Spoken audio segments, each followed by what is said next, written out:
1884 সালের 14ই December star থিয়েটারে প্রহ্লাদ চরিত্র দেখতে এসেছেন ঠাকুর শ্রী শ্রী রামকৃষ্ণ পরমহংসদেব। গিরিশচন্দ্র ঘোষের অহংকারের কাঠামো তখন দাঁড়িয়ে আছে। দেবেন মজুমদার ঠাকুরের পরম ভক্ত। তিনি ছুটে এসে গিরিশচন্দ্র ঘোষকে বললেন, পরমহংসদেব এসেছেন, আপনি অভ্যর্থনা করে আনবেন না? গিরিশচন্দ্র ঘোষের উত্তর ছিল, আমি না গেলে তিনি আর গাড়ি থেকে নামতে পারবেন না। এই প্রসঙ্গে গিরিশচন্দ্র ঘোষ পরবর্তীকালে লিখছেন, কিন্তু গেলাম, আমি পৌঁছাইয়াছি এমন সময় তিনি গাড়ি হইতে নামিতেছেন। তাহার মুখপদ্ম দেখিয়া আমার পাষাণ হৃদয়ও গলিল। গিরিশচন্দ্রের পাষাণ হৃদয়, সে হৃদয় গলছে। নিজেকে ধিক্কার দিচ্ছেন। এই পরম শান্ত মানুষটিকে তিনি অভ্যর্থনা করতে চাননি। ঠাকুরকে দোতলায় নিয়ে এলেন, শ্রীচরণ স্পর্শ করে প্রণাম করলেন। পরে বহুদিন তার এই মনে হয়েছিল, কেন তিনি প্রণাম করলেন। একটি প্রস্ফুটিত গোলাপ তুলে দিলেন ঠাকুরের হাতে। ঠাকুর হাতে নিয়ে ফিরিয়ে দিলেন, বললেন, ফুলের অধিকার দেবতার আর বাবুদের, আমি কি করব? সেদিন ঠাকুর গিরিশচন্দ্রকে গিরিশচন্দ্রের ভেতরের খবর দিয়েছিলেন। বলেছিলেন, তোমার মনে বাঁক আছে। গিরিশচন্দ্র জিজ্ঞেস করলেন, যায় কিসে? ঠাকুর বললেন, বিশ্বাসে। বিশ্বাস করো। ঠাকুরের সঙ্গে এর পরের দর্শন হয়েছিল মধুরায়ের গলিতে, ঠাকুরের অন্যতম ভক্ত রামচন্দ্র দত্তের বাড়িতে। তখন সন্ধে হয়েছে। রামবাবুর উঠোনে রামবাবু খোল বাজিয়ে পরমহংসদেব নৃত্যের সঙ্গে সঙ্গত করছেন। ভক্তরাও সেই তালে নৃত্য করছেন। নদে টলমল টলমল করে গৌর প্রেমের হিল্লোলে, এই গানটি তখন হচ্ছে। গিরিশচন্দ্রের চোখে জল। রামবাবুর আঙিনা সত্যই যেন টলমল করছে। ঠাকুর সমাধিস্থ হলেন, ভক্তরা প্রণাম করছেন। গিরিশচন্দ্রের খুব ইচ্ছে হচ্ছে, সকলের সামনে প্রণাম করতে তার লজ্জা করছে। ঠাকুর পরের বেড়ে নাচতে নাচতে একেবারে গিরিশচন্দ্রের সামনে এসে সমাধিস্থ হলেন। গিরিশচন্দ্রের তখন ঠাকুরের চরণ স্পর্শে আর বাধা রইল না। কীর্তন শেষে সবাই বৈঠকখানায় এসে বসলেন। ঠাকুর গিরিশচন্দ্রের সঙ্গে কথা বলছেন। গিরিশচন্দ্র পরপর 3 বার প্রশ্ন করলেন, একই প্রশ্ন, আমার মনের বাঁক যাবে তো? ঠাকুরও একই উত্তর দিলেন 3 বার, যাবে যাবে যাবে। এর পরের দর্শন ঘটেছিল দক্ষিণেশ্বরে। গিরিশচন্দ্র ঘোষ দক্ষিণেশ্বর এলেন। ঠাকুর দক্ষিণ দিকের বারান্দায় একটি কম্বলে বসে আছেন, আর একটি কম্বলে বসে আছেন ঠাকুরের পরম ভক্ত ভবনাথ। গিরিশচন্দ্র ঠাকুরের পাদপদ্মে প্রণাম করলেন। মনে মনে গুরু ব্রহ্ম স্তবটি আবৃত্তি করলেন। ঠাকুর তাঁকে বসতে বললেন। বললেন, আমি তোমার কথাই ভাবছিলুম, একে জিজ্ঞেস করো। গিরিশচন্দ্র বললেন, আমি উপদেশ শুনব না। আমি অনেক উপদেশ লিখেছি, উপদেশে কিছু হয় না। আপনি যদি আমার কিছু করে দিতে পারেন, করুন। ঠাকুর বললেন, পর্বত গহ্বরে নির্জনে বসলেও কিছু হয় না, বিশ্বাসী পদার্থ। গিরিশচন্দ্র ব্যাকুল হয়ে প্রশ্ন করলেন, আপনি কে? পরমহংসদেব বললেন, কেউ কেউ বলেন আমি রামপ্রসাদ, কেউ বলে রামকৃষ্ণ, আমি এখানেই থাকি। গিরিশচন্দ্র ভবিষ্যৎ পথনির্দেশ চাইলেন। আমি আপনাকে দর্শন করেছি, আবার কি আমায় যা করতে হয় তাই করতে হবে? ঠাকুর বললেন, তা করো না, তাতে কোনো দোষ নেই। শ্রী শ্রী রামকৃষ্ণ পরমহংসদেব কোনো ব্যাপারে গিরিশচন্দ্রকে নিষেধ করতেন না। ঠাকুর বলতেন, না গো না, ওকে কিছু বলতে হবে না, ও নিজেই সব কাটিয়ে উঠবে। পরে জীবন স্মৃতিচারণে গিরিশচন্দ্র লিখলেন, এই যে পরম আশ্রয়দাতা, ইহার পূজা আমার দ্বারা হয় নাই। মদ্যপান করিয়া ইহাকে গালি দিয়াছি, শ্রীচরণ সেবা করিতে দিয়াছেন, ভাবিয়াছি এ কি আপদ। মদে চুর হয়ে গিরিশচন্দ্র ঘোড়ার গাড়িতে দক্ষিণেশ্বরে এসেছেন। ঠাকুর সেবক লাটু মহারাজকে বলছেন, গাড়িতে কিছু ফেলে এলো কিনা দেখে আয়। মাতাল গিরিশ আর ভগবান শ্রীরামকৃষ্ণ গভীর রাতে পঞ্চবটিতে হাত ধরাধরি করে আনন্দে হরিনাম আর নৃত্য করছেন। ধীরে ধীরে এগিয়ে আসছে কাল। ঠাকুরের রথ আসতে আর দেরি নেই। ঠাকুর কয়েকজন ভক্তকে নিয়ে স্টার থিয়েটারে এসেছেন নিমাই সন্ন্যাস দেখতে। গিরিশচন্দ্র দোকান থেকে গরম গরম লুচি ভাজিয়ে আনলেন। ঠাকুরের সেবা হবে। পালা শেষ হলো। ইতিমধ্যে গিরিশচন্দ্র মদ্যপান করেছেন। ঠাকুর 1.5খানা লুচি খেয়েছেন। হঠাৎ গিরিশচন্দ্র আবদার ধরলেন, তুমি আমার ছেলে হবে বলো? এ জন্মে তো আর তোমার সেবা করতে পারলুম না, আমার ছেলে হলে তোমায় খুব সেবা করতে পারবো। ঠাকুরের হাতে ধরা রয়েছে 8খানা লুচি। তিনি অবাক হয়ে বললেন, আমি কেন তোমার ছেলে হতে যাব গো? গিরিশচন্দ্র নেশার ঘোরে ভীষণ রেগে গেলেন। অকথ্য গালাগাল। ঠাকুরের পাশেই লাটু মহারাজ। তিনি বলছেন, আমার বড় রাগ হয়েছিল। হাতে ডান্ডা ছিল। ডান্ডা তুলতে যাব কি দেবেনবাবু হাত চেপে ধরলেন। বললেন, উনি যখন সয়ে যাচ্ছেন তুমি কেন ডান্ডা তুলছো? ঠাকুর কেবল হাসছেন আর বলছেন, এটা কোন থাকের ভক্ত রে? এটা বলে কি? এদিকে গিরিশের মুখের তোর থামছে না। দক্ষিণেশ্বরে ফিরবেন। ঠাকুর গাড়িতে উঠেছেন। ভক্তরাও উঠেছেন। গিরিশচন্দ্র নেমে এসেছেন পথে। গাড়ির সামনে কর্দমাক্ত রাস্তার ওপর লম্বা হয়ে শুয়ে তাঁর পরমহংসদেবকে সাষ্টাঙ্গ প্রণাম করলেন।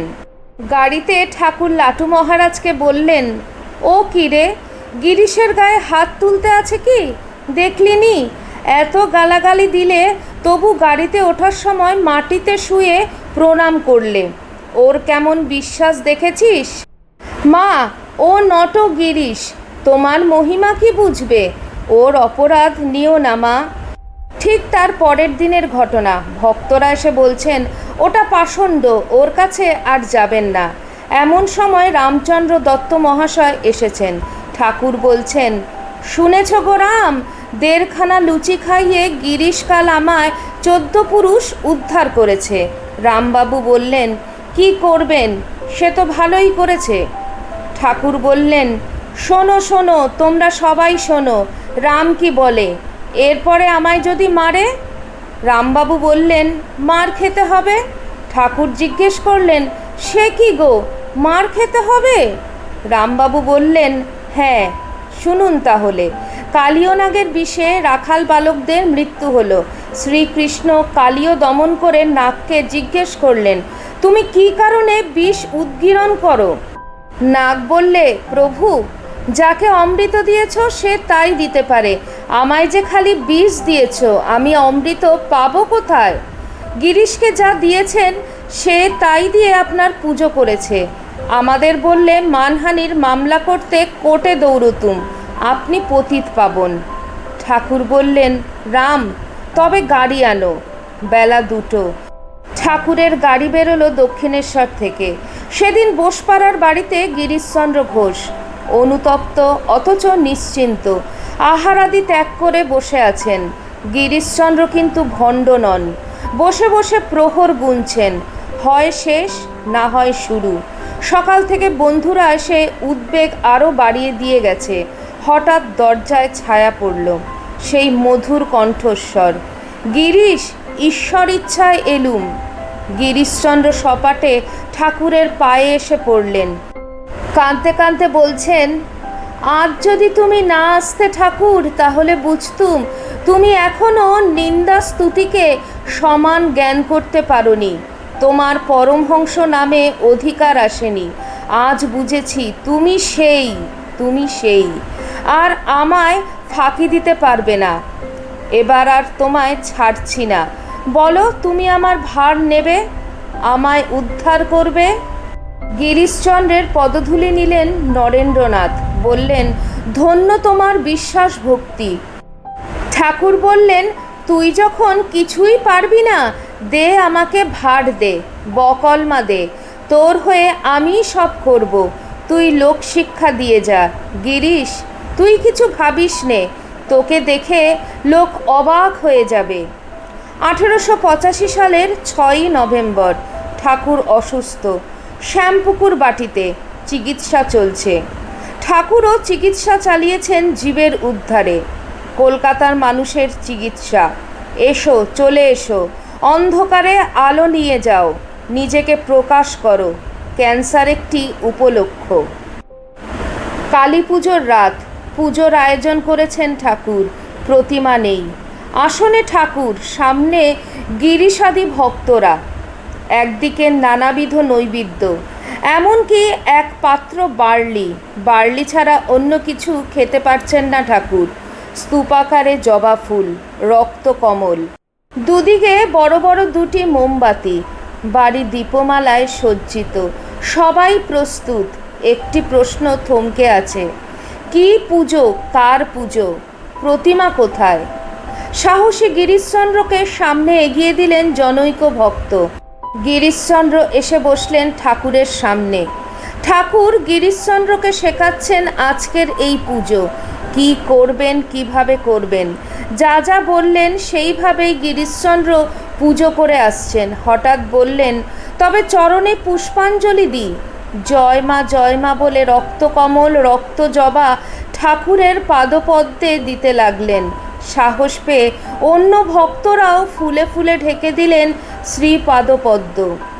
আসনে বরাভয় করা শ্রীরামকৃষ্ণ কালী। সেদিন ভক্তরা ঠাকুরের মধ্যে দর্শন করলেন মা কালীকে। ঠাকুর শ্রী শ্রী রামকৃষ্ণদেব এবং মা কালী একসাথে মিশে গেলেন সেদিন। 1886 সালের 1 জানুয়ারি। কলকাতা সেদিন ছুটির মেজাজে। দুপুর থেকেই ভক্তদের আগমন হচ্ছে কাশীপুর উদ্যান বাটিতে। রোদ ঝলমলে বাগান। কেউ বেড়াচ্ছেন, কেউ বসে আছেন গাছের তলায়। হঠাৎ সবাই অবাক হয়ে দেখছেন উদ্যানের পথ ধরে স্বয়ং ঠাকুর এগিয়ে আসছেন ধীরে ধীরে, বস্ত্রাবৃত, মাথায় সবুজ রঙের কানঢাকা টুপি, অসুস্থ শরীর। তিনি এগিয়ে যাচ্ছেন গাছতলায় উপবিষ্ট গিরিশচন্দ্রের দিকে। ঠাকুর ভাবলেন, কালী পুজোর রাতে যে প্রশ্নটা এসেছিল সেই প্রশ্নটা আজ গিরিশকে করতে হবে। দিনটি হয়ে রইল চিরকালের একটি ছবি। ঠাকুর দাঁড়িয়ে আছেন, গিরিশচন্দ্র পায়ের কাছে বিরাসনে, হাত জোর করে। ঠাকুর প্রশ্ন করলেন, গিরিশ, আমি কে? গিরিশচন্দ্রের দু চোখের কোল বেয়ে জলের ধারা নামছে। তিনি বলছেন, প্রভু, আমার বলার ক্ষমতা নেই, ব্যাস বাল্মীকিও পারেননি। ঠাকুর বললেন, তোমার ভক্তি 5 শিকে 5 আনা। ঠাকুর ঘুরে দাঁড়ালেন। উদ্ভাসিত রূপ। এ পর্যন্ত কেউ দেখেনি ওই রূপ। কোথায় অসুখ? জ্যোতির্ময় তিনি, সামনে ভক্তবৃন্দ। ঠাকুর তখন বললেন, আশীর্বাদ করি তোমাদের চৈতন্য হোক। সেদিন কল্পতরু হয়ে ঠাকুর গৃহী ভক্তদের অকাতরে বিলোলেন তার আশীর্বাদ। ধন্য হলেন ভক্তগণ। সঙ্গে সঙ্গে ঠাকুর চলে গেলেন ভাবের ঘরে। সমাধিস্থ হলেন ঠাকুর। উদ্যান ভূমিতে প্রতিষ্ঠিত স্থির যেন এক কল্পতরু। আজও ভক্তদের একইভাবে কৃপা করে চলেছেন তিনি। এতক্ষণ আপনারা শুনছিলেন শ্রী শ্রী ঠাকুর রামকৃষ্ণ পরমহংসদেব এবং তার পরম ভক্ত গিরিশচন্দ্র ঘোষের কথা। ভিডিওটি আপনাদের কেমন লাগলো অবশ্যই কমেন্ট সেকশানে কমেন্ট করে জানাবেন। চ্যানেলের নতুন বন্ধুদের কাছে একান্ত অনুরোধ, চ্যানেলটি সাবস্ক্রাইব করে আমার পাশে থাকবেন আর পাশে থাকা বেল আইকনটি অবশ্যই ক্লিক করে দেবেন, যাতে আমার পরবর্তী ভিডিওতে আপনার সঙ্গে আমার আবার দেখা হয়। তাহলে আজকে এই পর্যন্তই। সবাই ভালো থাকবেন, সুস্থ থাকবেন। আবার খুব শিগগিরই দেখা হচ্ছে কোনো একটি নতুন ভিডিওতে। জয় ঠাকুর, জয় মা, জয় স্বামীজি।